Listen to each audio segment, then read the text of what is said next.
Tingnan na ikabit na natin yung ating automatic door closer. Make sure na itong ating handlebar, ito, hindi po siya sasabit dito sa pintuan. Na masara yung ating pintuan. Asya na yung close automatic dahil dito sa ating automatic door.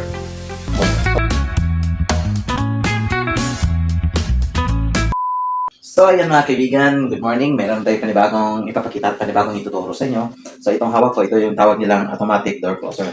So ito yung bubuuin natin at ikakabit natin dito.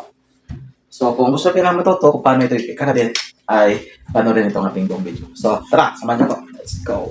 So ayan mga kaibigan, bago pala natin ito ikakabit, ito yung mga parts ng ating automatic door closer.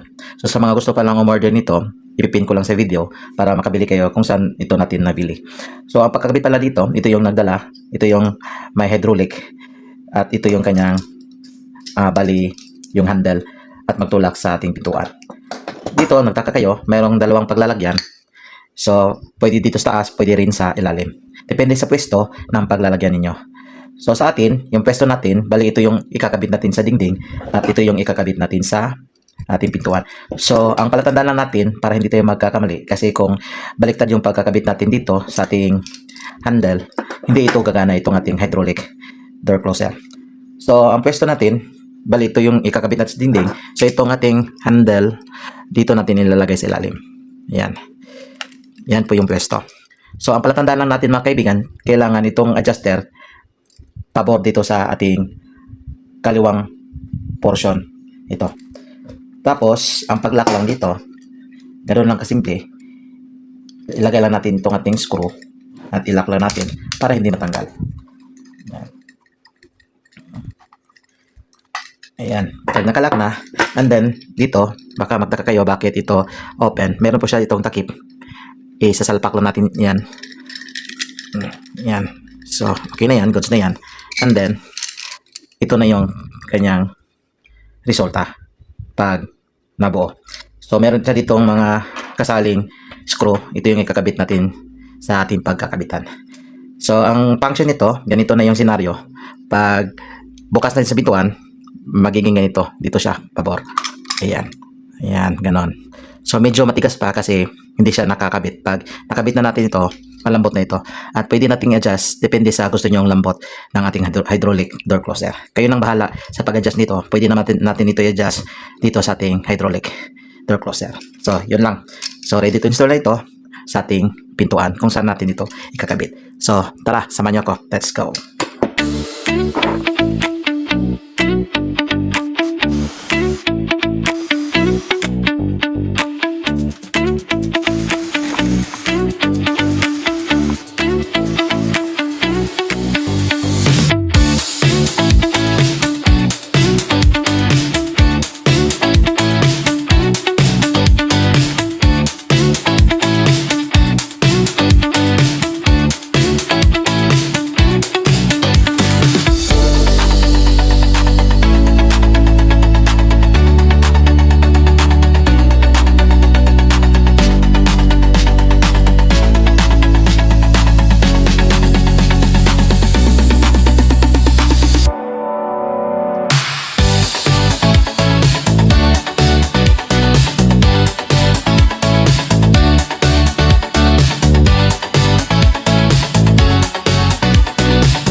So yan mga kaibigan, nakikabit na natin yung ating automatic door closer. Tapos kita nyo, meron pa tayo ditong nabutasan kanina. So, in-adjust natin kasi sasabit po ito yung ating hydraulic door closer dito sa pintuan pag binuksan. So, nag-adjust tayo konti. Make sure na itong ating handlebar, ito, hindi po siya sasabit dito sa pintuan. Adjust nyo lang ng bali 1 inch bago ninyo ikabit ito.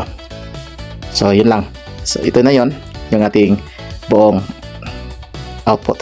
So, testing natin para kita niyo kung okay na ba yung ating pagkabit ng automatic door closer. So, yan. Baba ko muna yung camera. And then, buksan natin yung pintuan. Okay, yan. So, open at then. So, ayan lang na magsara yung ating pintuan.